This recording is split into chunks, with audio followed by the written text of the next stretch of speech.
सभी लोग। तो मेरे प्यारे बच्चों, आपका बहुत बहुत स्वागत है।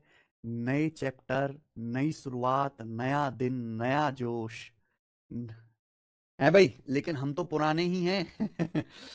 चलो मेरे दोस्त, आप सब लोग मेरे साथ जुड़े हैं गवर्नमेंट एग्जाम की तैयारी करने के लिए, सरकारी नौकरी का सपना पूरा करने के लिए।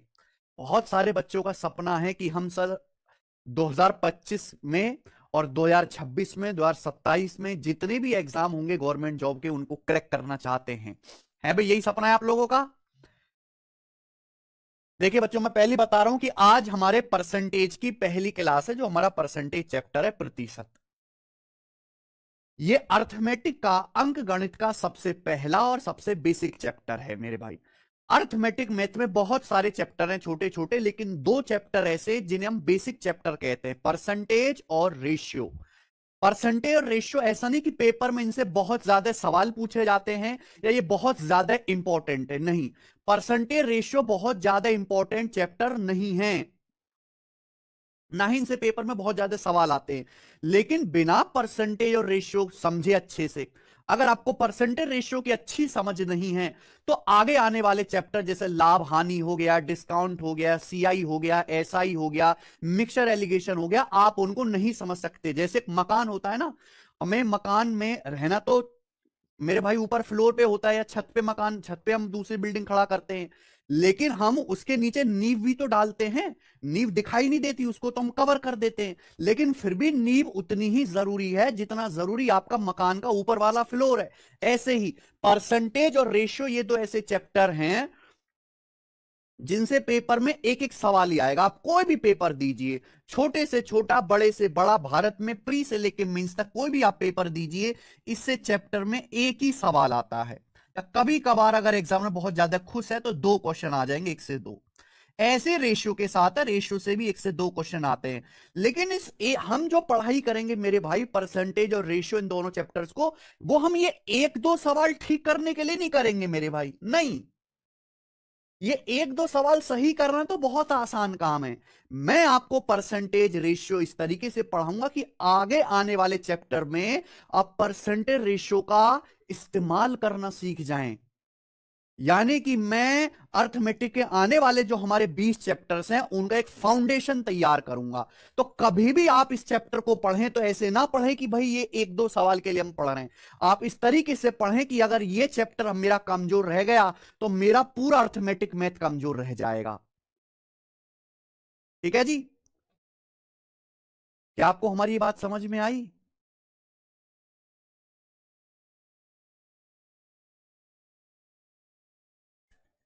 ठीक है, बिल्कुल जीरो से हीरो।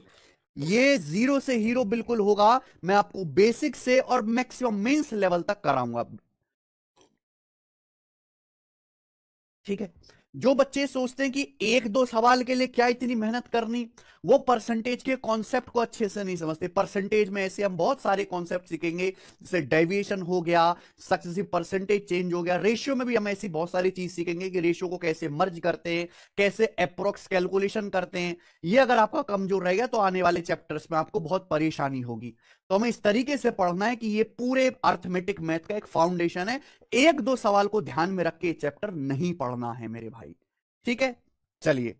देखो मेरे दोस्त, अगर आप किसी भी एग्जाम की तैयारी कर रहे हो तो गणित में बस तीन चीजें हैं, तीन चीजें होनी चाहिए मेरे प्यारे भाई। एक तो आप कॉन्सेप्ट पढ़िए, concept, concept, concept plus trick. आपको कॉन्सेप्ट भी आना चाहिए, और जहां जरूरत है मेरे भाई वहां आपको ट्रिक भी आनी चाहिए, यानी कि ये दोनों एक ही बात है। दूसरी बात, ध्यान सुनो, मैं आपको थोड़ी सी चीज बता रहा हूं।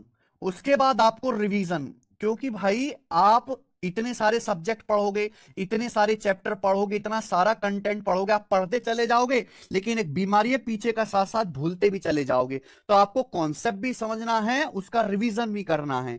और मेरे प्यारे भाई, तीसरा है आपका प्रैक्टिस, प्रैक्टिस। अगर आपको मैथ सब्जेक्ट सीखना है तो ये तीनों मैथ सब्जेक्ट सीखने के पिलर हैं जो आपको करने हैं।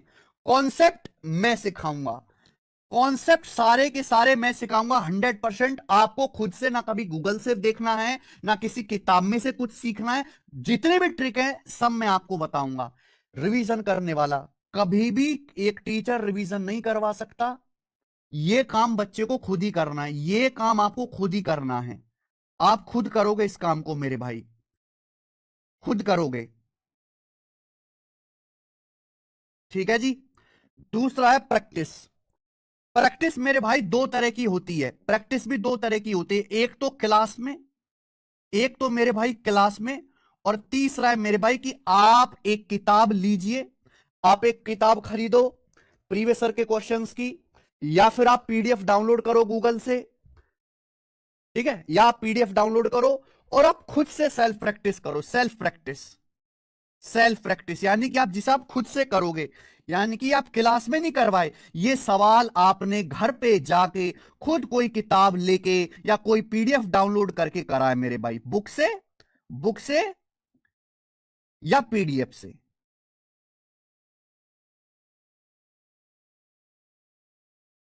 ये है मेरे भाई। दूसरा दोस्त, बहुत सारे क्या होते हैं, बहुत सारे बैचेस ऐसे पढ़ाए जाते हैं कि आपको कॉन्सेप्ट सिखा दिया, एक सवाल करा दिया, आगे चल गए, चल मेरे भाई। फिर वो मैथ का जब फाउंडेशन बैच खत्म होता है तो फिर टीचर कहता है ले अब मेरा प्रैक्टिस बैच आ रहा है, अब या तुम हमारा प्रैक्टिस बैच भी खरीदो। कि अब ये मेरे अच्छे सवालों की प्रैक्टिस का बैच आ रहा है, तुम ये हमारा प्रैक्टिस बैच खरीदो। यहां ऐसा नहीं है मेरे भाई। मैं अगर आपको कोई चीज पढ़ाऊंगा तो पूरी पढ़ाऊंगा, यानी कि कॉन्सेप्ट भी यहीं सीखोगे, प्री के सवाल भी यहीं करोगे, मेंस के सवाल भी यहीं करोगे, और प्रैक्टिस भी मैं आपको क्लास में ही कराऊंगा। यानी कि ये बैच केवल फाउंडेशन बैच नहीं है, ये फाउंडेशन प्लस प्रैक्टिस बैच है। एक एक कॉन्सेप्ट पे, गणित के एक एक टाइप पे आपको 10-10, 15-15, 20-20 इतने सवाल कराए जाएंगे कि आपके बिल्कुल नसों में बैठ जाएगा। लोग ना, हमारे देश में लोग उस चीज को भूल चुके हैं जिस चीज की मेरे भाई सबसे ज्यादा कीमत है, वो है प्रैक्टिस। मैं हमेशा से कहता हूं कि आप किसी भी फील्ड में क्यों ना रहो, प्रैक्टिस एक ऐसा हथियार है कि कमजोर से कमजोर आदमी कुछ भी सीख सकता है। एक बच्चा जिसको मैथ बिल्कुल नहीं आता, मैथ में बहुत कमजोर है, आप उसको कितने भी कॉन्सेप्ट सिखाओ, कितने भी ट्रिक रटवाओ, कितने भी फॉर्मूला रटवाओ, वो कभी भी गणित नहीं सीख सकता।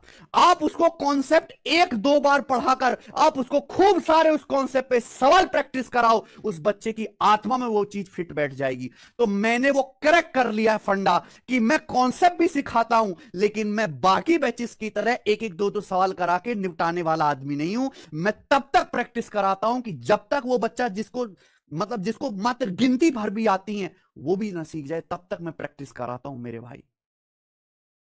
तो यहां मेरे दोस्त आपको प्रैक्टिस भी भरपूर कराई जाएगी। समय थोड़ा सा ज्यादा लगेगा, क्वेश्चंस में ज्यादा कराऊंगा, लेकिन जितना मैं पढ़ाऊंगा उसके अलावा आपको अपनी तरफ से कुछ भी पढ़ने की जरूरत नहीं है।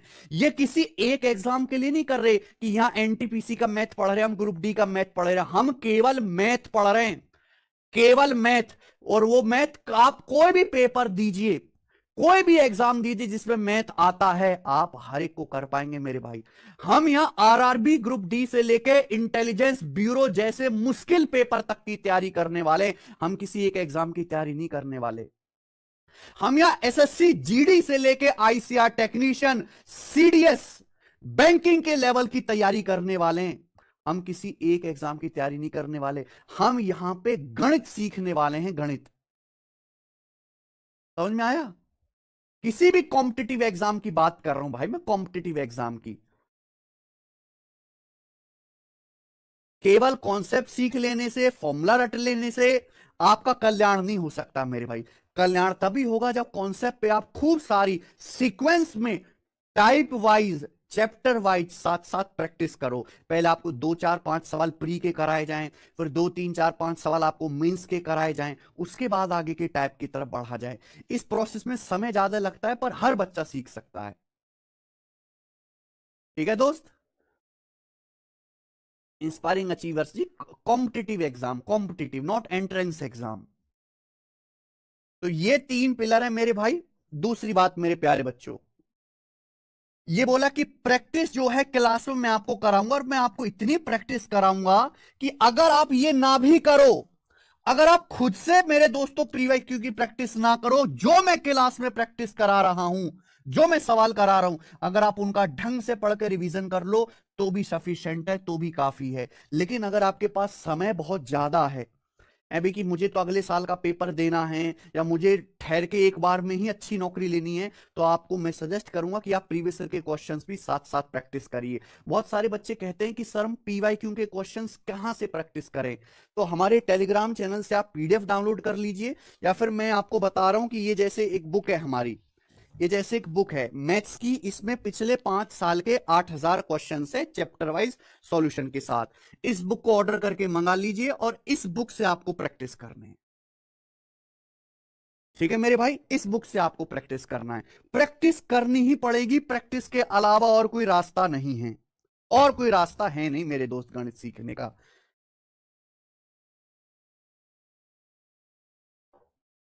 चले, ठीक है, तो ये बात मुझे आपको बतानी थी। अब हम यहां से शुरू करेंगे मेरे भाई।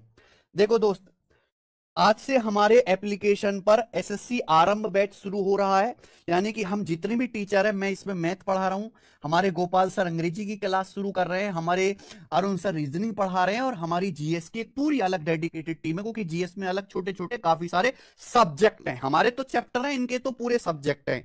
लेकिन मेरे भाई ये चारों ही सब्जेक्ट आपको पढ़ने पड़ेंगे। लेकिन दोस्त, ये चारों ही क्लासेस, पूरी तैयारी, पूरी कोचिंग आपको 1599 की फीस में कैरविल एप्लीकेशन पर मिल जाएगी। इसके रजिस्ट्रेशन अभी ओपन है, 7 फरवरी आज हो चुकी है, 10 फरवरी तक आपको इतने कम फीस में सबसे सस्ते और अच्छे टीचर्स के साथ, जिन्होंने ऑलरेडी बहुत हजारों सिलेक्शंस दिए, उन टीचर के साथ आपको तैयारी करने का मौका मिलेगा। और 10 फरवरी तक मेरे भाई इस बैच की फीस यही रहेगी, उसके बाद ये फीस बढ़ जाएगी।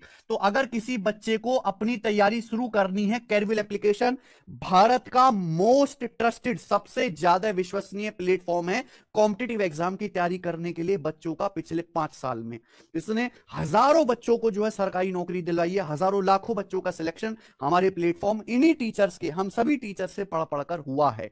हमारा भी काफी योगदान है और बच्चों ने भी हमारे साथ मिलकर काफी मेहनत करी है मेरे भाई। तो जिन बच्चों को तैयारी शुरू करनी है, एप्लीकेशन पर जाके इस बैच में भी इनरोल कर सकता है। इसकी क्लासेस हम आज से पहली क्लास शुरू कर रहे हैं। और दोस्त, 10 फरवरी के बाद जो है इसकी फी जो है फीस वो बढ़ जाएगी। वीडियो क्लियर आ रही है कि हम आपको दिखाई दे रहा हूं? शुरू करते हैं मेरे भाई। तो आज की जो हमारी क्लास है वो है परसेंटेज, प्रतिशत, परसेंटेज। लेकिन परसेंटेज से पहले मेरे भाई, परसेंटेज से पहले हमारे मेरे भाई आपको ना कुछ बातें समझनी पड़ेंगी, कुछ बातें आपको समझनी पड़ेंगी मेरे भाई, ठीक है जी। चलिए, उसके बाद मैं आपको बताऊंगा। जैसे आप मुझे बताइए इंटीजर्स, इंटीजर्स, सबसे पहले आपको कुछ बेसिक बातें जाननी है कैलकुलेशन से रिलेटेड, उसके बाद मेरे भाई हम यहां पर सवाल करेंगे। इंटीजर्स हिंदी में कहते हैं पूर्णांक, इंटीजर्स हिंदी में क्या कहते हैं मेरे भाई? पूर्णांक, पूर्णांक। क्लियर है? आप बोलोगे हाँ जी सर बिल्कुल सही, पूर्णांक। अब इंटीजर्स या पूर्णांक क्या होते हैं मेरे भाई? तो आपके सामने जो लिखे हुए हैं, 0 1, यानी कि जो गिनती है 0 1 2 3 4 5 6 7 8 9 10 11 12 13, और अंत तो कोई है ही नहीं, इन्हें हम इंटीजर्स कहते हैं। अब ये निगेटिव भी हो सकते हैं मेरे भाई, -1, -2, -3, -4। भाई आगे की तरफ जाएंगे, 0 से आगे पॉजिटिव है, 0 से पीछे निगेटिव है, -4 है ना। और ऐसे पीछे कहां तक है ये हमें पता ही नहीं, यानी कि इंटीजर्स कहां से शुरू होते हैं, कहां पे खत्म होते हैं, कोई पता नहीं मेरे भाई। ठीक है बच्चों, इनफाइनाइट से शुरुआत और अंत होता है, माइनस इनफाइनाइट से प्लस इनफाइनाइट तक। तो ये कहलाते हैं इंटीजर्स, यानी कि इनमें कोई आपको दशमलव नहीं दिखाई देगा, कोई भिन्न नहीं दिखाई देगी। 0 1 2 3 4 5 6 7 8 9 10, -4 -3 -2 -1, ये सब इंटीजर्स हैं। अब मेरे प्यारे भाई, ये हैं, ये जो 0 से आगे ये जो नंबर है, बताओ इन्हें क्या कहते हैं हम लोग? इन्हें कहते हैं नेचुरल नंबर्स, हिंदी में प्राकृतिक संख्याएं, natural numbers, natural numbers Hindi में प्राकृतिक संख्याएं। यानी कि जो 0 के बाद या जो पॉजिटिव इंटीजर्स होते हैं, पॉजिटिव धनात्मक पूर्णांक, 1 2 3 4 5 6 7 8 और कहां तक, इनफाइनाइट तक, इनफाइनाइट तक, अनंत तक। इन्हें यानी कि ये सारे के सारे पॉजिटिव इंटीजर्स हैं, धनात्मक पूर्णांक है, पॉजिटिव इंटीजर्स। और इन्हीं को मेरे प्यारे भाई एक नाम और दिया गया है नेचुरल नंबर, या हिंदी में मेरे दोस्तों, हिंदी में नेचुरल नंबर प्राकृतिक संख्या है, नेचुरल नंबर प्राकृतिक संख्या है। समझ में आया? यहां तक किसी बच्चे को कोई समस्या? आप बोलोगे नहीं सर ये तो हम अच्छी तरीके से जानते हैं। ठीक है जी, आगे चलते हैं। अगली बात मेरे प्यारे भाई, अगली बात आपको समझनी है फ्रैक्शन, फ्रैक्शन, फ्रैक्शन, या हिंदी में मेरे दोस्तों भिन्न, फ्रैक्शन। या आपको समझना है मेरे भाई हिंदी में भिन्न, फ्रैक्शन। हिंदी में हम लोग इसको कहते हैं मेरे प्यारे बच्चों भिन्न। ठीक है, ध्यान से समझिएगा। फ्रैक्शन मेरे प्यारे भी दो तरह की होती है। फ्रैक्शन जो हैं दो तरह की होती हैं। भिन्न जो है मेरे प्यारे भाई यहां पर दो तरह की होती हैं। एक हो जाएगी आपकी प्रॉपर फ्रैक्शन, प्रॉपर, एक प्रॉपर और दूसरा इम्प्रॉपर। हिंदी में कहेंगे उचित भिन्न और अनुचित भिन्न। हिंदी में कहते हैं उचित भिन्न और अनुचित भिन्न। देखिए प्रॉपर फ्रैक्शन वो होती हैं जो एक से छोटी होती हैं, प्रॉपर फ्रैक्शन वो होती हैं जो एक से छोटी होती हैं। एग्जाम्पल के लिए मेरे भाई, एग्जाम्पल के लिए से मैंने आपके सामने लिखा 3/7। आप मुझे बताओ अगर 3 को 7 से भाग दूंगा तो एक से छोटा नंबर आएगा।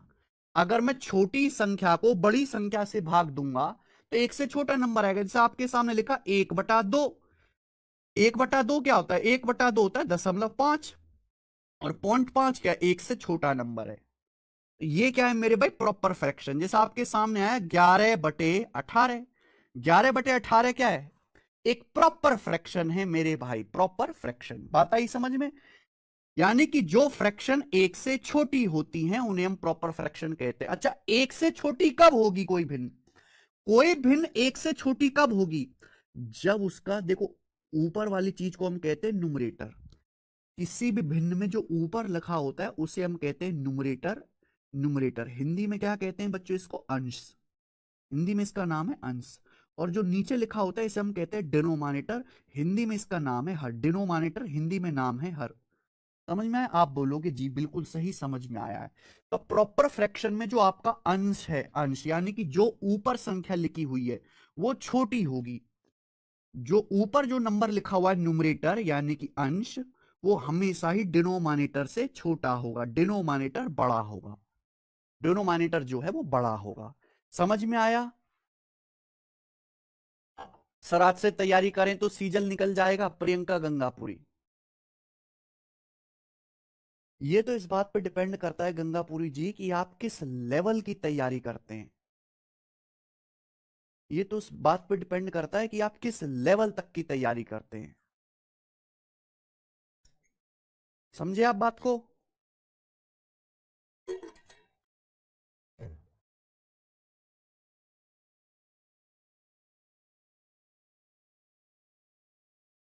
ठीक है। आप कम समय में, अगर आपको कम समय में सिलेक्शन लेना है तो कम समय में तेज भागना पड़ेगा। कम समय में तेज भागना पड़ेगा यानी कि जो ऑलरेडी लोग रेस में, उनसे ज्यादा बेहतर तैयारी आपको कम समय करके दिखानी पड़ेगी। उनसे ज्यादा मेहनत आपको कम समय में दिखानी पड़ेगी। उनसे ज्यादा आईक्यू आपका होना चाहिए। बस, समझ में आया? तो भिन्न मेरे भाई दो प्रकार की होती है। पहली भिन्न जो एक से छोटी होती है, यानी कि जिनका अंश जो है वो हर से छोटा होता है। ऊपर संख्या छोटी होगी, नीचे वाली संख्या बड़ी होगी।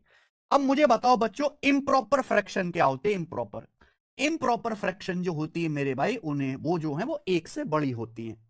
अनुचित भिन्न, अनुचित भिन्न जो होती हैं वो एक से बड़ी होती है। एग्जाम्पल के लिए मेरे भाई मैं आपसे कहूं 14/5। 14/5 ये क्या है बच्चों? ये एक इम्प्रॉपर फ्रैक्शन है। कैसे इम्प्रॉपर है? क्योंकि अगर आप 14 को 5 से भाग देंगे, 14 को 5 से भाग देंगे तो 5 दूनी 10, 4 बचेगा, 10.5 2 पॉइंट 8 आएगा। और 2.8 जो नंबर है वो एक से बड़ा है। तो यानी कि 14/5 जो फ्रैक्शन है वो एक इम्प्रॉपर फ्रैक्शन है। ठीक है, एग्जाम्पल के लिए हमने आपके सामने लिखा 16/9। 16/9 भी एक इम्प्रॉपर फ्रैक्शन है। आपके सामने लिखा 103/24, ये एक इम्प्रॉपर फ्रैक्शन है। तो इम्प्रॉपर फ्रैक्शन या अनुचित भिन्न कब होगी? जब ये जो न्यूमरेटर जो लिखा हुआ है, जो ऊपर संख्या लिखी हुई है मेरे भाई, जो न्यूमरेटर है, जो अंश है, जो न्यूमरेटर है मेरे भाई, डिनोमिनेटर से बड़ा होगा। ऊपर वाली संख्या नीचे वाली संख्या से बड़ी होगी। ये बात समझ में आई? ये बात समझ में आई? आप बोलोगे हाँ जी सर, ये बात हमें अच्छी तरीके से समझ में आई, इसमें कोई परेशानी नहीं है। अच्छा, अब आप मेरी बात को बड़े प्यार से समझिएगा। ये जो इम्प्रॉपर फ्रैक्शन है, जैसे मैंने आपके सामने लिखा 26 बटे कितना कर लें, 7, ये क्या है बच्चों? ये एक इम्प्रॉपर फ्रैक्शन है, इम्प्रॉपर फ्रैक्शन। समझ में आई बात आपको? आप बोलोगे हाँ जी सर बिल्कुल सही। 26/7। अब ध्यान से सुनिएगा, अगर मैं 26 को 7 से भाग दूंगा, अगर हम 26 को 7 से भाग देंगे, क्लियर है, दिक्कत मत लेना, तो कितनी बार भाग जाएगा? 3 बार। भाई 26 से छोटा 7 से कटने वाला नंबर कौन सा है? 21 है। 7 तिया 21, 3 बार भाग जाएगा। क्या बच जाएगा? जब आप इसमें से घटाओगे 5 बच जाएगा, 5। क्लियर है, 5 बच जाएगा। इसे हम बोलते हैं रिमाइंडर। इसे बच्चों हम रिमाइंडर या हिंदी में शेष फल कहते हैं। क्या बोलते हैं मेरे भाई? इसे हम रिमाइंडर या हिंदी में क्या कहते हैं? शेष फल। क्लियर है? आप बोलोगे जी सर बिल्कुल सही, कोई प्रॉब्लम नहीं है। ठीक है, जितनी बार भाग गया है ना, जब मैंने 26 को भाग दिया 7 से, तो 3 बार भाग गया, इसे हम कहते हैं मेरे भाई कोशेंट। क्या कहते हैं मेरे प्यारे बच्चों? इसे हम कोशेंट कहते हैं, कोशेंट। या हिंदी में इसका नाम है भागफल। हिंदी में इसका नाम क्या है मेरे भाई? भागफल। समझ में आया? भाग देने के बाद जो आखिर में बच जाता है उसे हम रिमाइंडर या हिंदी में हम लोग उसको शेषफल कह देते हैं। क्या कहते हैं? रिमाइंडर या हिंदी में शेषफल कह देते हैं। अब आप मुझे बताओ, जब मैंने 26 को 7 से भाग दिया, जब हमने 26 को 7 से भाग दिया, तो कितनी भागफल कितना है? कितनी बार भाग गया? 3 बार। 7 तिया 21, 3 बार भाग गया, 3 बार। 7 तिया 21, 3 बार डिवाइड गया। क्या बच गया भाग देने पर? 5 बच गया। भाग देने पर क्या बच गया मेरे भाई? 5 बच गया, तो 5। और हमने भाग किससे दिया है? हमने 7 से भाग दिया है, बटे 7। ऐसे ही लिखूंगा मेरे भाई। क्या मैं इसको ऐसे लिख सकता हूं? क्या बच्चों में इसको इस प्रकार से लिख सकता हूं? हाँ या ना जवाब दीजिए। किसी भी बच्चे को इसमें कोई डाउट हो तो पूछो।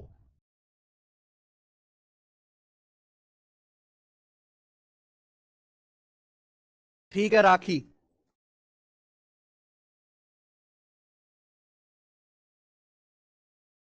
बताइए, क्या इसमें किसी को कोई डाउट? भाई अगर हम जैसे कोई संख्या 26 है, 26 को हम भाग दे रहे हैं 7 से, तो हम ये कहेंगे कि 26 से छोटा 7 से कटने वाला नंबर, 7 से क्या भाग हुआ? 7 तिया 21, 21 जाएगा, 5 बच जाएगा। तो जितनी बार भाग गया वो होता है आपका कोशेंट यानी कि भागफल। भाग देने के बाद जो बच जाता है आखिर में वो है रिमाइंडर यानी कि शेषफल। तो 7 तिया 21, 3 बार भाग जाएगा, क्या बच जाएगा मेरे भाई? 5 बच गया। बोलो, 21 रिमाइंडर है, हाँ 5 और बटे 7। तो मेरे भाई ये जो होगा, ये क्या आएगा आपका? हमेशा कोशेंट। ये जो होगा मेरे दोस्तों, ये होता है कोशेंट। ये 5 क्या है आपका? ये आपका रिमाइंडर है यानी कि भागफल है। और 7 है जिस संख्या से आपने भाग दिया है। देखो, जिस संख्या से आप भाग देते हो, जैसे मैं यहां 7 से भाग दे रहा हूं, तो हम इसे बोलते हैं डिवीजर। इसे क्या बोलते हैं मेरे भाई? इसे हम डिवीजर बोलते हैं, डिवीजर। हिंदी में इसका नाम है भाजक। हिंदी में बच्चों इसका नाम क्या है? भाजक नाम है। ठीक है, तो शॉर्ट में लिख देता हूं मैं, इतना बड़ा क्यों लिखेंगे। तो मेरे भाई ये लिखा जाएगा आपका कोशेंट, यहां रिमाइंडर, नीचे अब आपका जो है मेरे भाई डिवीजर ही रहेगा, डिवीजर, नीचे आपका डिवीजर ही रहेगा। ये बात समझ में आ गई? क्लियर? किसी बच्चे को कोई समस्या? ठीक है, जैसे मैं आपके सामने लिखता हूं मेरे भाई, एक और मैं आपके सामने लिखता हूं, मैंने लिख दिया 129 बटे 129 बटे कितना कर लें बच्चों बताइए? 17। अभी बताओ क्या आएगा? 129/17।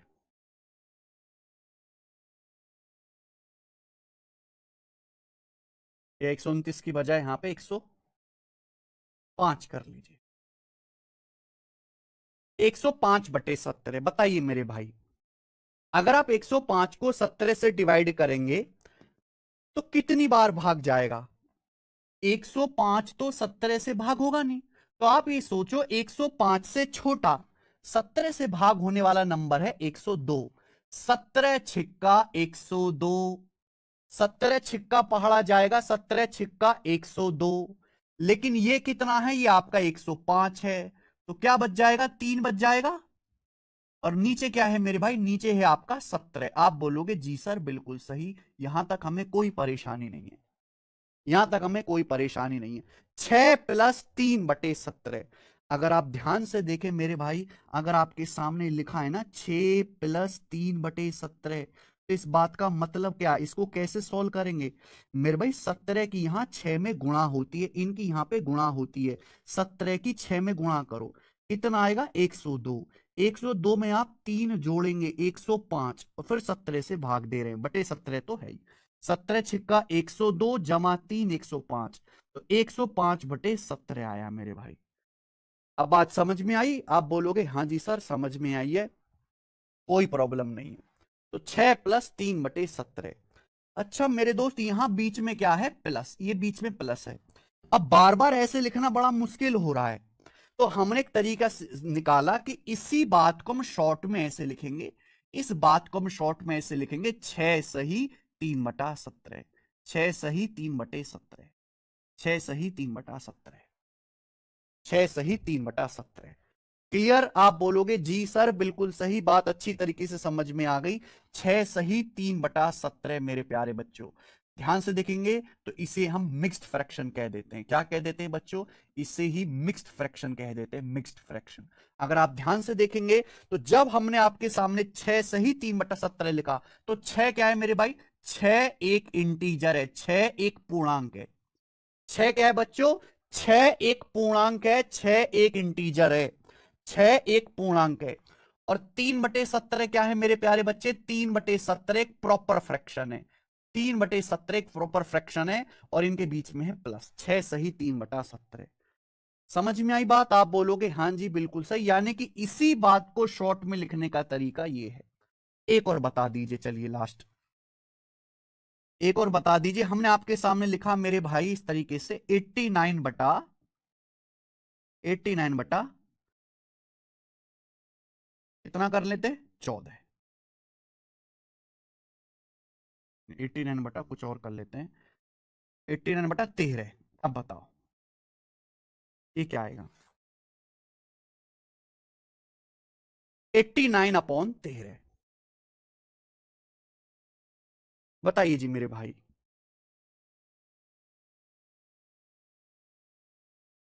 89/13 कैसे कैसे लिखेंगे मेरे भाई इसको मिक्स फ्रैक्शन में? 89 से छोटा 13 से कौन सा नंबर भाग होगा? 13×78, 13×78, 13×78 चला जाएगा, क्या बचेगा बेटा? 78। ये तो 89 है, 13×78 जाएगा, ये तो 89 है, तो कितना ज्यादा है? 78 से 89 कितना ज्यादा है? 11। 11। तो 6+11/13। 6+11/13 समझ में आया? और इसको शॉर्ट में कैसे लिखेंगे? 6 सही 11/13। 6 सही 11/13। क्या आपको ये बात समझ में आ गई? किसी भी बच्चे को मेरे भाई यहां तक कोई समस्या? 6 सही 11/13।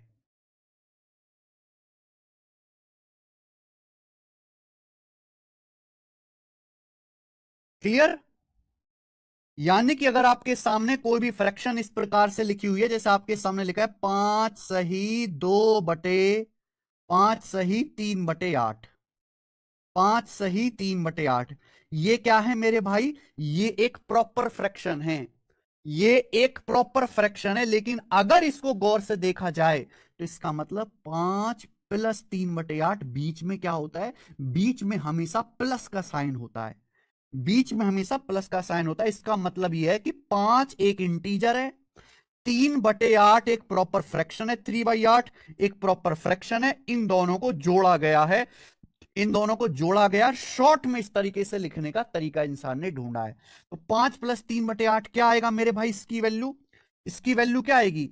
8 की 5 में आप गुणा करते हैं, 8 की 5 में गुणा 40, 40 में आप 3 जोड़ेंगे 43, 43/8 इसकी वैल्यू है 43/8। समझ में आया? मजा आया? बोलो। 43/8। अगर दशमलव में लिखा हुआ ना, जैसे आपके सामने एक नंबर लिखा हुआ है 4.26, ये आपके सामने नंबर लिखा हुआ है, इसका मतलब क्या है? क्या मीनिंग है? इसका मीनिंग ये है कि भैया दशमलव ये भी प्लस है, ये इसका मतलब है कि 4 अलग और 0.26 अलग। आई बात समझ में? 4 अलग और 0.26 अलग। क्लियर? किसी बच्चे को मेरे भाई यहां तक कोई समस्या हो तो मुझे बताइए। दशमलव के बीच में भी यहां प्लस होता है, 4 अलग जोड़िए, 0.26 अलग जोड़िए। अब 0.26 नहीं जमा समझते बहुत सारे बच्चे। यही है बेटा, यही असली कैलकुलेशन है जो आपको सीखनी है। बहुत सारे बच्चे ये नहीं समझते कि दशमलव क्या है। देखो यहां जैसे दशमलव के बाद 2 अंक है, तो अगर मैं दशमलव हटाऊंगा तो नीचे क्या आएगा मेरे भाई? 100 से भाग होगा, 100 से डिवाइड, यानी कि 26 के 100 टुकड़े कर दिए। भाग करने का मतलब टुकड़े करना, 26 के 100 टुकड़े करना। किससे कट रहा है? ये 2 से कट भी रहा है। 26 13 बार और 2 से 100 50 बार, 13/50। तो अगर आप दशमलव हटाते, जितने दशमलव हटाएंगे नीचे उतनी ही जीरो बढ़ेगी। यहां दशमलव के बाद कितने अंक है? 2 अंक है, तो मैंने दशमलव हटाया, नीचे 2 जीरो आई। दशमलव के बाद अगर 3 अंक है, नीचे 3 जीरो आएंगी। दशमलव के बाद 1 अंक है, नीचे आप 1 जीरो बढ़ाओगे। तो ये हुआ मेरे भाई 4 + 13/50। 0.26 का मतलब 4 + 13/50, यानी कि आप इसको कैसे देख लो, 4 सही 13/50, इसका मतलब है 4 सही 13/50।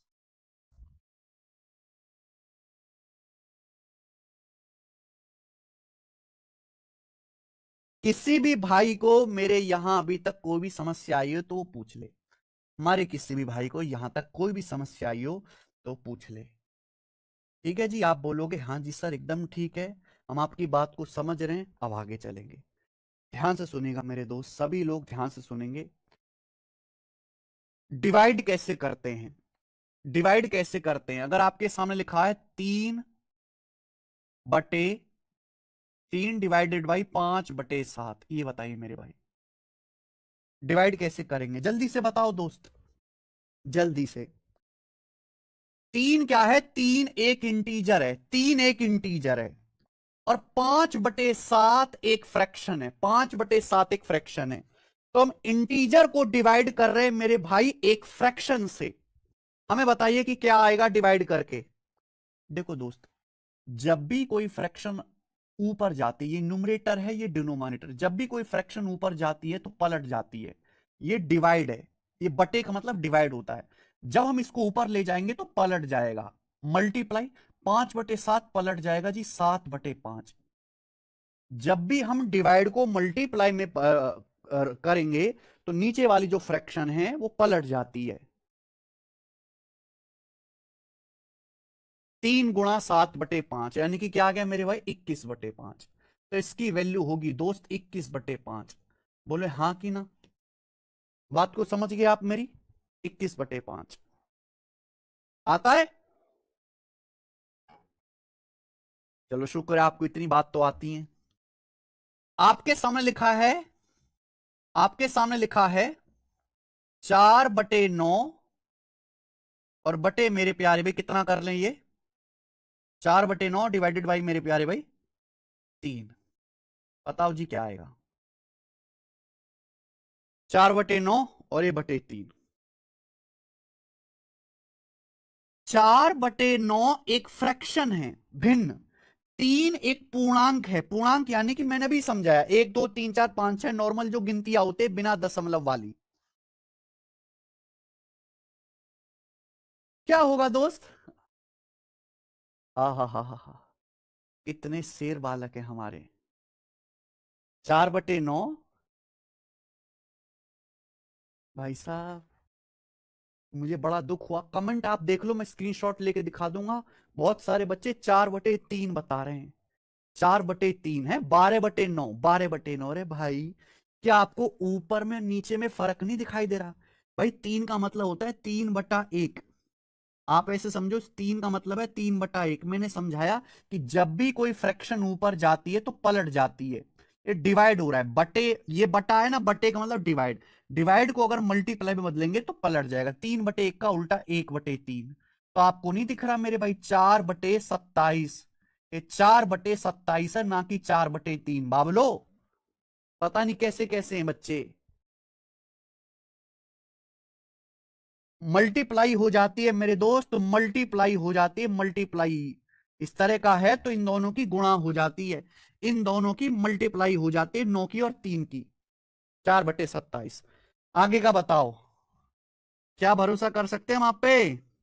5/6 को डिवाइड करना है मेरे भाई 7/3 से। बताइए इसको डिवाइड करके क्या आएगा?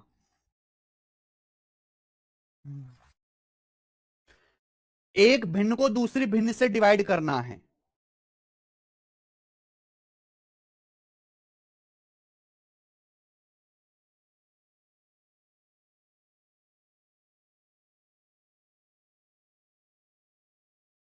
ये एक फ्रैक्शन है, ये दूसरी फ्रैक्शन है, हम इनको डिवाइड कर रहे हैं। आपको बताया कि डिवाइड को अगर मल्टीप्लाई में बदलेंगे तो नीचे वाली फ्रैक्शन बदल जाती है। 7/3 पलट जाएगा, ऊपर 3/7 पलट जाएगा मेरे भाई।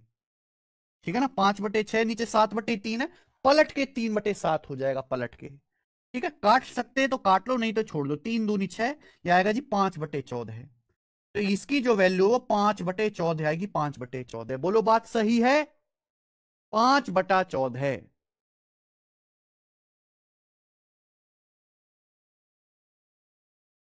अब 15/42 को काट लिया ना, 15/42 को 3 से नहीं काट सकते क्या? 5/14 भाई। कैसे बच्चे हो?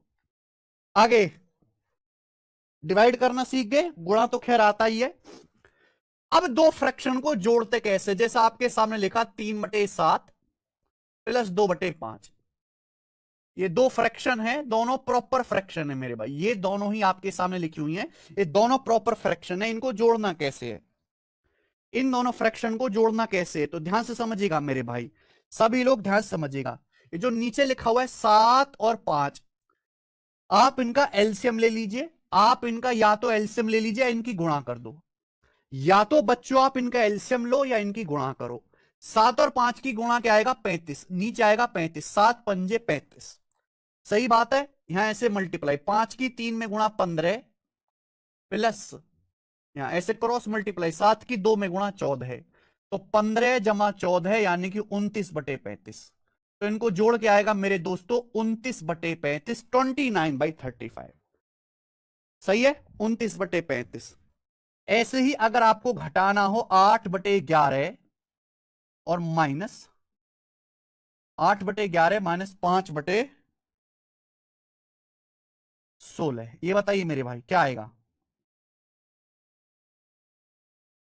8/11 -5/16। वही टेक्निक, कोई अलग नहीं लगेगा। ये 11 है और ये मेरे दोस्तों 16 है। ये 11 है और ये 16 है। तो 11 और 16 की आप गुणा कर दीजिए। 11 × 16 176। 11 × 16 176, 176। 176 आ जाएगा। आप बोलोगे हाँ सर। अब 16 की 8 में गुणा, 16×8 = 128, ऐसे क्रॉस मल्टीप्लाई। और 11 की 5 में गुणा, 55। 128 में से आप 55 घटा दीजिए तो कितना आएगा मेरे भाई? 3। 12 में से 5 गया 7। 73/176। 73/176। सर मेरा मैथ बहुत कमजोर है, मैं भूल जाता हूं। अरे कमजोर है तो भाई पढ़ने से मजबूत होगा, रोने से थोड़ा ना मजबूत होगा। 73/176।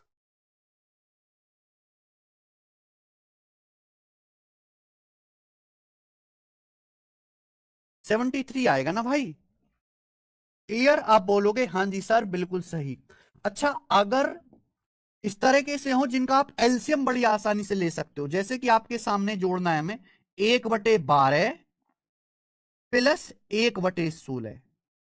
अब मुझे ये जोड़ना है 1/12 प्लस 1/16। सपोज मान लीजिए तो आप ये देखो, ये तो तरीका है ही, पर ये जो नंबर दिख रहे हैं 12 और 16, क्या कोई ऐसी संख्या है जो 12 से और 16 दोनों से भाग होती हो? क्या कोई ऐसा आसान सा छोटा सा नंबर है जो 12 से भी भाग होता हो, 16 से भी भाग होता हो? हाँ जी बिल्कुल है। 12 16 दोनों से भाग होने वाला नंबर 48 है। दिमाग सोच सकता है आपका कि भाई 48 सबसे छोटा नंबर है जो 12 से भी भाग हो रहा है, 16 से भी भाग हो रहा है। ठीक है, ये 48 है। 12 से 48 कितनी बार जाएगा? 4 बार। 4 की 1 में गुणा 4 प्लस ऐसी। 16 से 48 कितनी बार जाएगा? 3 बार। 3 की 1 में गुणा 3। तो 4 प्लस 3 आ गया मेरे दोस्त 7/48। 7/48। ठीक है, कोई प्रॉब्लम?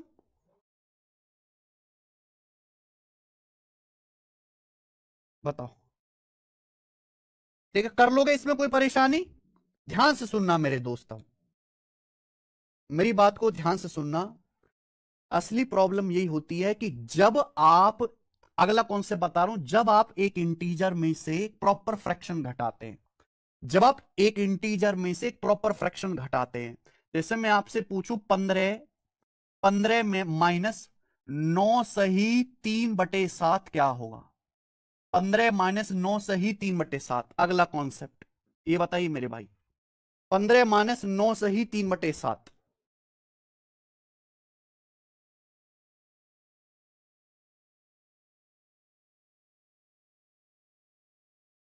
अब प्यार से समझिएगा, 15 क्या है? 15 एक फ्रैक्शन, 15 एक इंटीजर है।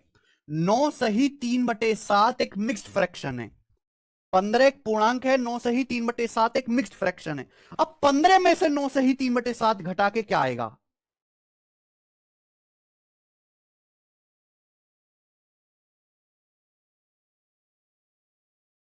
15 में से 9 सही 3/7 घटा के क्या आएगा?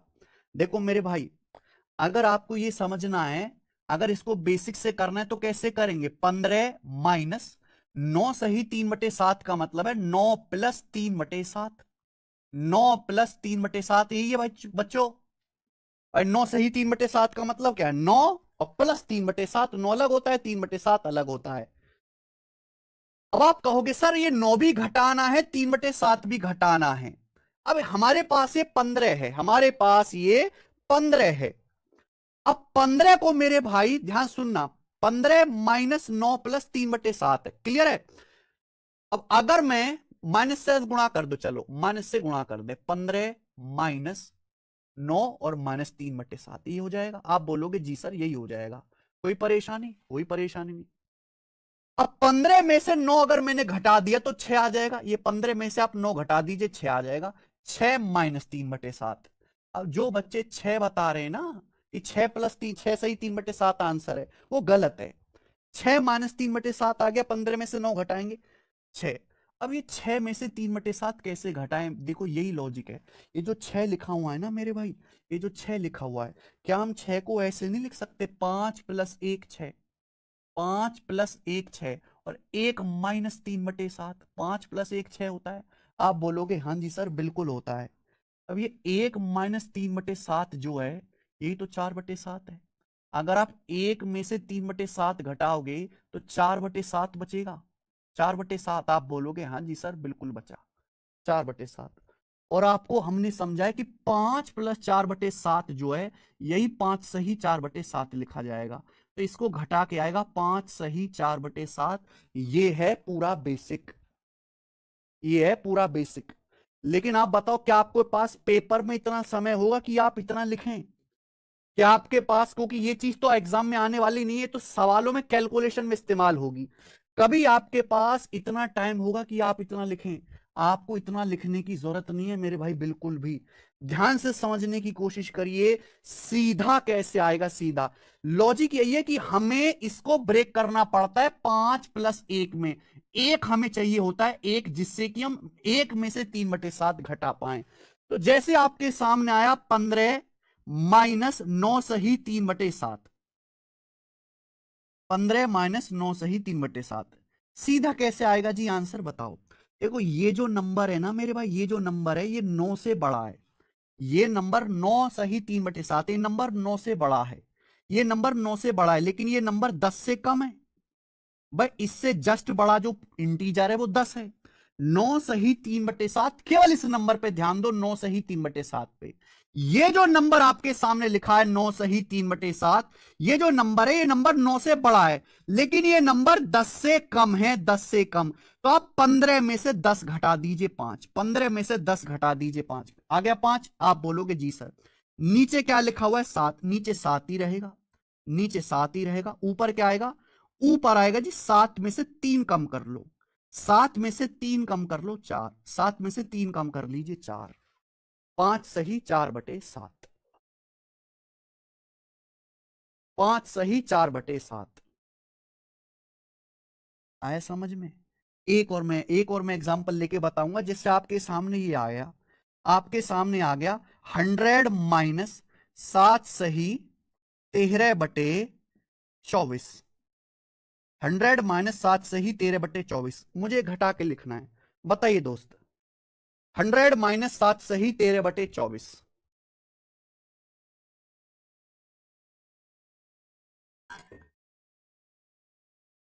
क्या आएगा?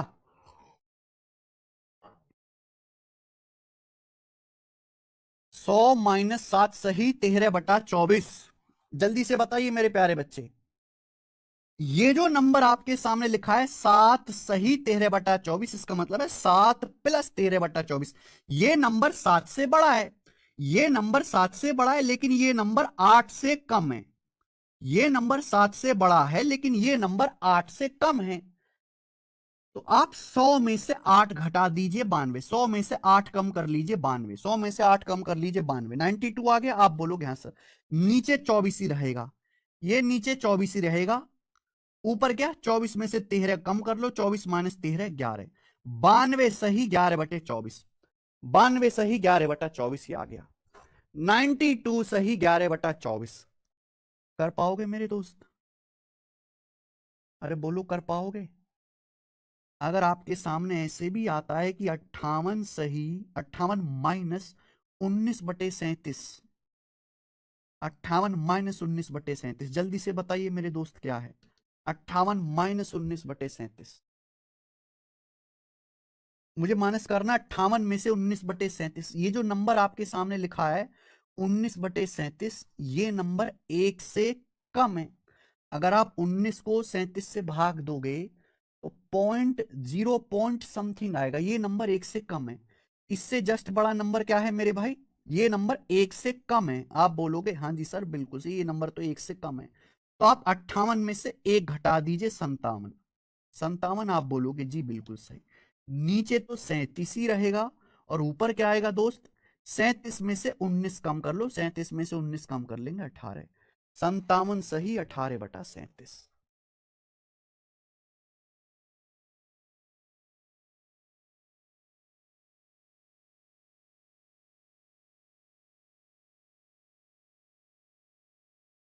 57:18/37। समझ में आया मेरे भाई? 57:18/37।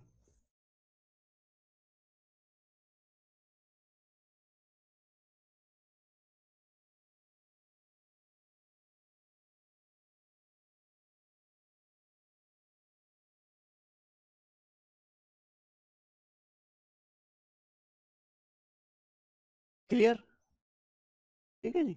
आगे अगली बात, अगला कॉन्सेप्ट, अगला कॉन्सेप्ट समझिए मेरे भाई, कि अगर हमें दो इम्प्रॉपर फ्रैक्शन को ऐड करना है तो कैसे ऐड करेंगे? दो इम्प्रॉपर फ्रैक्शन है, एक हमने लिख दिया आपके सामने 5 सही 2/3 प्लस, और अगला लिख दिया हमने 7 सही 1/8, 7 सही 1/8। मुझे बताइए मेरे दोस्तों, इनको जोड़ के क्या आएगा? 5 सही 2/3 प्लस 7 सही 1/8, दोनों ही इम्प्रॉपर फ्रैक्शन है। 5 सही 2/3 प्लस 7 सही 1/8, दोनों को जोड़कर क्या आएगा? और इम्प्रॉपर, ये मिक्स फ्रैक्शन में ही बताना है, मिक्स्ड फ्रैक्शन में ही आपको बताना है। सबसे पहले बेसिक, जैसे आपके सामने 5 सही 2/3 है, तो इसका मतलब क्या है? इसका मतलब 5 प्लस 2/3, 5 सही 2/3 का मतलब 5 + 2/3। 7 सही 1/8 का मतलब 7 सही 1/8 का क्या मतलब है? 7 + 1/8। भाई बीच में प्लस होता है, बीच में प्लस। और यहां हमें क्या करना है? हमें इन दोनों को जोड़ना है, हमें इन दोनों को जोड़ना है। आप बोलोगे हाँ जी सर हमें इन दोनों को जोड़ना है। अब जोड़ने में देखो, सेम जाति के लोग एक तरफ रखने, ये देखिए 5 और 7 इंटीजर है, ये जुड़ जाएगा आपस में, 5 और 7 जुड़ जाएगा 12। भाई आगे पीछे कैसे भी जोड़ लो क्या ही फर्क पड़ता है, 12। और इसको जोड़ देते हैं 2/3 + 1/8। ये 2/3 हो गया मेरे प्यारे बच्चों, और ये 1/8 हो गया। 2/3 + 1/8। आई जी समझ में? आप बोलोगे हाँ जी सर ये बात हमें समझ में आई है। और जब मैं इनको जोड़ूंगा तो क्या आएगा? 12 प्लस, हमें केवल इन दोनों को जोड़ना है, 2/3 + 1/8। मैंने जोड़ने का तरीका समझाया कि इनकी आप मल्टीप्लाई करिए, 3 की 8 में गुणा 24, 3 अट्ठे 24। आप बोलोगे जी सर बिल्कुल सही। 8 दूनी 16, 3 एकम 3, क्रॉस मल्टीप्लाई, 8 दूनी 16, 3 एकम 3, 16 और 3 19। तो 12 + 19/24, 12 + 19/24। आप मुझे बताओ कि 12 + 19/24 को ही तो हम लोग 12 सही 19/24 लिखते हैं। 12 + 19/24 को ही तो हम लोग 12 सही 19/24 लिखते हैं मेरे भाई। क्या बात समझ में आई है? क्या बात समझ में आई है? आप बोलोगे जी सर बिल्कुल सही, बात तो अच्छी तरीके से समझ में आई है। क्या आपके पास पेपर में इतना टाइम है कि आप इस तरीके से करोगे? क्या आपके पास एग्जाम में इतना टाइम है कि आप इस तरीके से जोड़ोगे?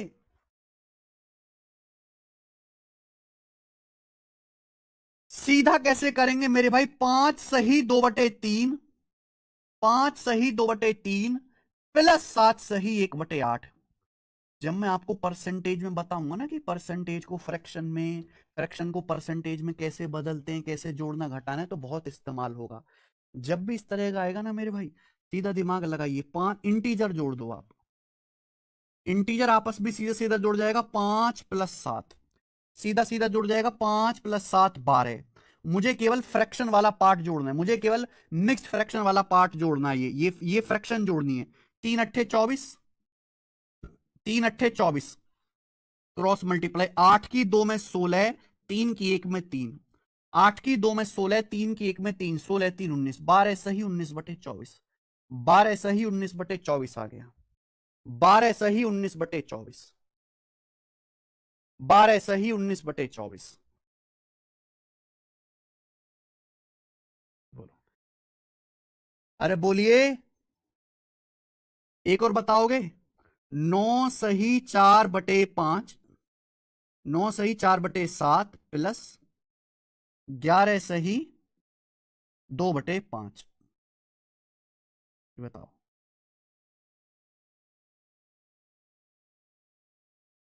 हाँ जी बताइए।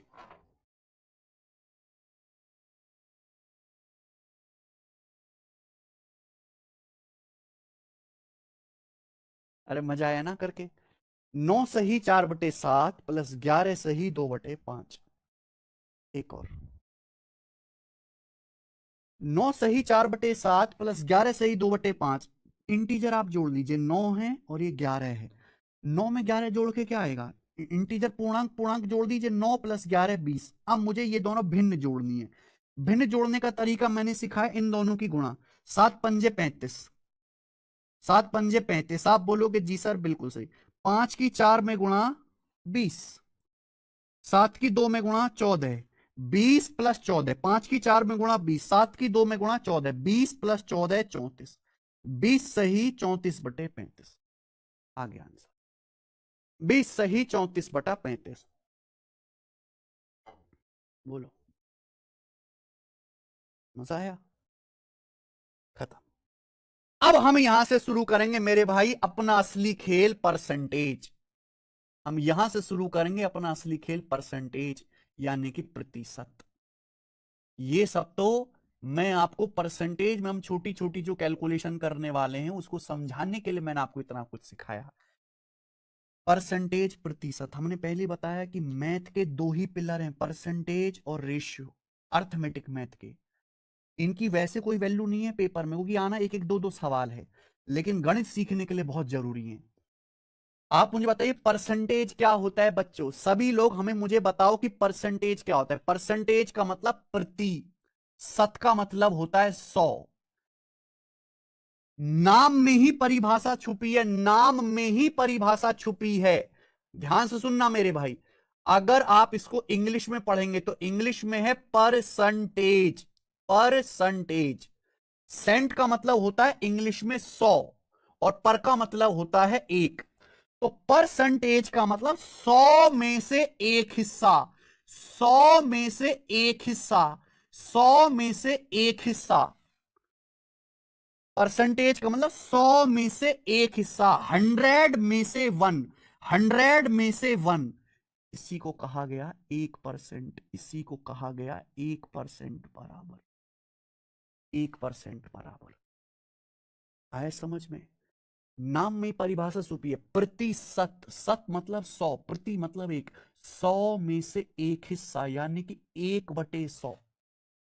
इसी को ही 1% नाम दे दिया इंसानों ने कि आज से हम 1/100 नाम की जो चीज है इसे हम 1% कहेंगे। जो 1/100 नाम की चीज है इसे हम 1% कहेंगे। बोलो, आप बोलोगे हाँ जी सर बिल्कुल सही, कोई परेशानी नहीं है। अगर मैं यहां ऐसे मल्टीप्लाई कर दूं, मल्टीप्लाई मल्टीप्लाई कर दूं, तो मुझे ये बताइए मेरे प्यारे भाई, 100 की जब 1% में गुणा होगी तो क्या आएगा? 100%। 100% बराबर 1, 100% बराबर 1। आप बोलोगे हाँ जी सर बिल्कुल सही। यानी कि मेरे दोस्तों 1 और 100% एक ही बात है। 1 या 100% एक ही बात है। 1 या 100% एक ही बात है। 1 को ही 100% कहा जाता है। एग्जाम्पल के लिए मेरे भाई ध्यान से सुनिएगा, ये एक पानी का गिलास है, ये पानी का गिलास पूरा भरा हुआ है, ये पानी का गिलास है, ये पानी का गिलास पूरा भरा हुआ है। अगर आप किसी आदमी से पूछोगे तो ये कहेगा कि भाई ये पूरा एक गिलास पानी का भरा हुआ है, पूरा एक गिलास। इसी बात को दूसरा आदमी ऐसे कह सकता है कि 100% गिलास पानी से भरा हुआ है, 100% गिलास पानी से भरा हुआ है, 100% गिलास, पूरा एक गिलास पानी से भरा हुआ है। दूसरा आदमी कह रहा है कि 100% गिलास पानी से भरा हुआ है। दोनों बातों का कहने का तरीका अलग है लेकिन तात्पर्य मीनिंग सेम है, क्योंकि 100% ही 1 होता है। क्योंकि परसेंटेज की परिभाषा है 100 में से एक हिस्सा, 1% को 1/100 बोला गया। यहां से 100% बराबर एक आ गया, ऐसे कैची की गुणा करके। अब एक आदमी इसमें से आधा पानी पी जाता है, एक आदमी आता है इसमें से आधा पानी पी जाता है। अब आपसे पूछें कि बताइए कितना गिलास भरा हुआ है, तो आप कहोगे आधा गिलास भरा हुआ है, आधा गिलास भरा हुआ है, आधा, आधा गिलास भरा हुआ है। लेकिन मेरे दोस्त इस बात को परसेंटेज में कैसे कहोगे? आधा गिलास भरा हुआ है, दोनों तरफ 2 से भाग दीजिए। अगर एक बराबर 100% है, हम दोनों तरफ 2 से भाग देते हैं, यहां भी 2 से भाग दिया, यहां भी 2 से भाग दिया, तो 1/2 बराबर क्या आएगा? 50%। 50% आएगा कि नहीं आएगा? 50%। दूसरा आदमी कहेगा 50% गिलास भरा हुआ है। एक आदमी कह रहा है 1/2 गिलास भरा हुआ है, दूसरा कह रहा है भाई 50% गिलास भरा हुआ है, 50%। दोनों बातें एकदम बराबर हैं। यानी कि ये है परसेंटेज में, ये है फ्रैक्शन में। तो फ्रैक्शन को परसेंटेज में और परसेंटेज को फ्रैक्शन में, फ्रैक्शन को परसेंटेज में और परसेंटेज को फ्रैक्शन में आसानी से लिखा जा सकता है। फ्रैक्शन को परसेंटेज में, परसेंटेज को फ्रैक्शन में बदला जा सकता है। एक आदमी और आता है, वो आधा गिलास पानी और पी जाता है, आधा गिलास और पानी पी जाता है। अब मुझे बताओ अब इस गिलास में कितना पानी बचेगा? अब इस गिलास में कितना पानी बचेगा भाई? अगर गिलास के 4 टुकड़े करे जाएं, 4 टुकड़े, 1 2 3 4, तो 4 टुकड़ों में से केवल एक ही टुकड़े में पानी बचा। कितना गिलास भरा हुआ है? तो आप कहोगे सर 1/4 गिलास भरा हुआ है, 1/4 गिलास भरा हुआ है, 1/4। समझ रहे हैं आप? लेकिन इसको परसेंटेज में कैसे कहेंगे? 1/100%। अगर हम दोनों तरफ 4 से भाग दें, 4 से डिवाइड करें मेरे प्यारे भाई, तो 100/4 25%। दूसरा आदमी इस बात को ऐसे कहेगा कि 25% गिलास पानी से भरा हुआ है, 25% गिलास। क्लियर? आप बोलोगे हाँ जी सर एकदम क्लियर है। यानी कि ये कहा गया है बच्चों फ्रैक्शन में या हिंदी में भिन्न में, ये कहा गया परसेंटेज में, लेकिन दोनों का मीनिंग जो वो सेम है। क्लियर? बोलो किसी बच्चे को मेरे दोस्त कोई समस्या? आप बोलोगे नहीं सर कोई समस्या नहीं, हमें अच्छी तरीके से समझ में आया। तो मेरे भाई 1% बराबर 1% बराबर 1/100। नाम में परिभाषा है, परसेंटेज का मतलब 100 में से एक हिस्सा। टोटल 100 है तो 100 में से एक हिस्से को 1% कहा जाता है। बच्चों अगर मैं आपसे यह पूछूं कि बताइए x% कितना होगा, अगर मैं आपसे यह पूछूं कि x% कितना होगा, बताओ बच्चों जरा जल्दी। अगर हम आपसे यह पूछते हैं कि बताइए x% क्या होगा, अगर 1% 1/100 है तो x% क्या होगा, बताओ दोस्त जल्दी बताना मेरे भाई, जल्दी बताना। अगर 1% 1/100 है तो x% क्या होगा? x% का मतलब है x गुणा 1%। एक्स अलग है, परसेंटेज कोई बीमारी नहीं है। बहुत सारे लोगों को लगता है कि परसेंटेज तो कोई बीमारी है, परसेंटेज तो कोई अलग चीज है। नहीं भैया, 1% का मतलब 1/100। और अगर मैं एक को 100 से भाग दूंगा तो 0.0 बनाएगा, 0.01 आएगा।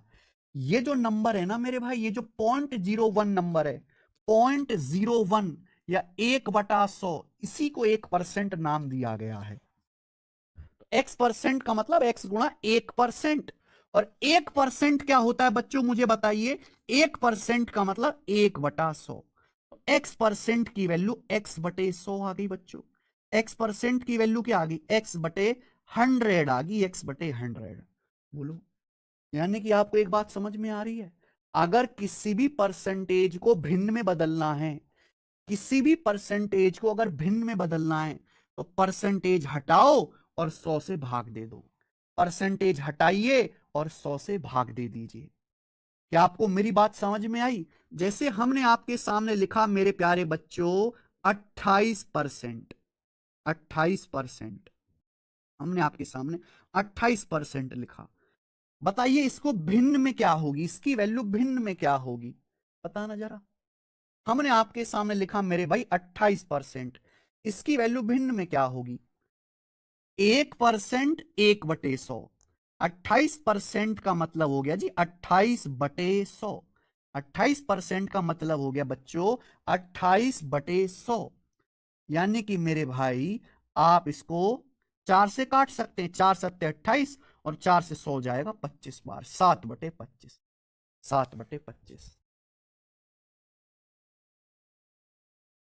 4 से कट जाएगा 28 7 बार, 4 से 100 कट जाएगा 25 बार। तो 28% किसके बराबर आ गया? 28/100 या फिर 7/25। बोलिए, आप बोलोगे हाँ जी सर। ये लिखा है मैंने फ्रैक्शन में मेरे भाई। इस बात को आप दशमलव में भी लिख सकते हो। 28% क्या होता है? 1% 1/100। 28% को भिन्न बदलना, परसेंटेज हटाओ, परसेंटेज की जगह 1/100। अगर 28 को आप 100 से भाग देंगे क्या आएगा? 0.28, 0.28, 0.28। यानी कि ये बात समझिए कि 100 से जब भाग देंगे तो दशमलव, 2 दशमलव बढ़ जाते हैं, दशमलव के बाद 2 अंक आते हैं। 0.28, 0.28। अगर मैं इसको फ्रैक्शन में कहूंगा तो 7/25। दशमलव में कहूंगा 0.28, 0.28। मैंने आपको बहुत छोटी सी मामूली सी एक बात बताई, बहुत छोटी सी। मैं आपसे इस पे सवाल पूछूं ना, हम आपसे इस पे सवाल पूछें, ये बताइएगा जरा बच्चों। जितना भी मैंने अभी तक आपको परसेंटेज में सिखाया मैं इसी पे सवाल पूछूंगा। CHSL 2024 के पेपर में सवाल आया है, बोला है आपके सामने फ्रैक्शन लिखी है, इनको दशमलव में बदलिए। आपके सामने फ्रैक्शन जो लिखी हैं इनको दशमलव के रूप में व्यक्त करो, दशमलव में लिखना है। एक नहीं, तीन तीन है, 20%, 0.5% और 0.03%। क्या करना है मेरे प्यारे बच्चों, इन्हें दशमलव में लिखना है। 20% क्या हो गया दोस्त? 20% क्या होगा? परसेंटेज हटाइए, 100 से भाग। 20/100। अरे दुनिया जानती है 20 को अगर 100 से भाग दोगे तो 0.02 आएगा। 0.02 आएगा। अगर आप 20 को 100 से भाग दोगे तो 0.02 आएगा। 0.02। ये दोनों नहीं आएंगे। आया? Sorry sorry sorry sorry, 0.20। 20 है ना ये, सॉरी। 0.20। 0.20, सॉरी। 0.20 आएगा भाई, ये दोनों नहीं आएंगे। 20 है ना, सॉरी, दो नहीं है। 20 को 100 से भाग देंगे, 0.20, यानी कि 0.2, सी या डी में से होगा। 0.5% है, तो 0.5 को आप भाग दीजिएगा परसेंटेज से बटे 100। 100 से भाग देते ही 2 दशमलव बढ़ा देने आपको, जैसे यहां दशमलव के बाद एक अंक है, 100 से भाग दे रहे हैं तो अब दशमलव के बाद 3 अंक होंगे, 0.005। क्या आएगा भाई? 0.005 ये आएगा। यहां दशमलव के बाद 4 अंक हैं, ये वाला गलत हो गया, डी वाला गलत हो गया। क्या आ गया? C option. Option number C. आपके सामने लिखा है 0.03%। 0.03%, परसेंटेज का मतलब बटे 100। 100 से भाग देने देते ही 2 दशमलव आपको बढ़ा देने, यहां दशमलव के बाद 2 अंक हैं, 100 से भाग दिया, 2 और बढ़ जाएंगे, अब दशमलव के बाद 4 अंक आएंगे, 0.0003। 0.0003 कौन सा बेटा? C option. बोलिए, समझ पाए? एक और आप मुझे बताना बच्चे, एक और आप मुझे बताना, ये करना जरा। ये भी CHSL 2024 का है। 12.75%। 12.75%।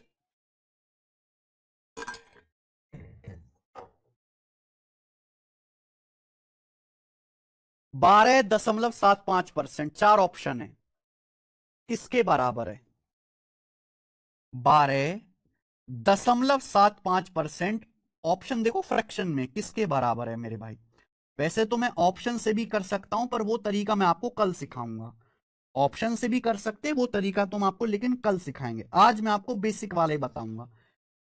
भाई परसेंटेज अगर हटाना है, इस भिन्न में अगर बदलना है तो परसेंटेज हटाओ, 100 से भाग। लेकिन पहले ये 12.75 देख लो, बड़ा गंदा लग रहा है मुझे देखने में। 12.75 का मतलब होता है 12 प्लस 0.75। क्या आप मेरी बात समझे? और 0.75 क्या होता है मेरे भाई? ये 0.75 आप समझते हैं? 0.75 क्या होता है? देखो, चवन्नी आप जानते हो, चवन्नी, चवन्नी का मतलब 1/4, 0.25। अठन्नी आप जानते हो, अठन्नी, एक है भाई, अठन्नी आप जानते हो, 1/2, 0.5। पौना आप जानते हो, 3/4, 1/4 की 3 में गुणा करो, 3/4 होता है 0.75। याद रखिए, अठन्नी, चवन्नी, पौना। अठन्नी 0.25, चवन्नी 0.5, पौना 0.75, 3/4, ये 3/4 है मेरे भाई, 3/4। तो इसका मतलब 12×4 = 48। अभी अभी देखो, अभी जो कॉन्सेप्ट सिखाया यूज हो रहा है कि नहीं हो रहा है? 4 की 12 में गुणा 48, 48 में 3 जोड़ेंगे, 51/4, 51/4। तो यानी कि 12.75 का मतलब 51/4%। 51/4%। आ गया बच्चे? 51/4%। 12.75 का मतलब 51/4 परसेंटेज है, परसेंट। हमें भिन्न में बदलना है, भिन्न में बदलना है तो परसेंटेज हटाओ, परसेंटेज का मतलब 1/100। 1/100, तो 51 बटे क्या आ गया बच्चे? 400। 51/400।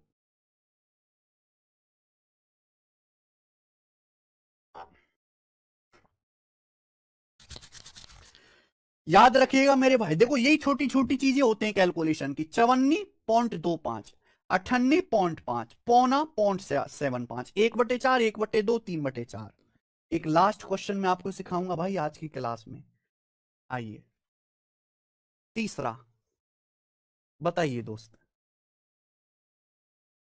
यूपीएससी CDS के पेपर में ये क्वेश्चन आया है, CDS के पेपर।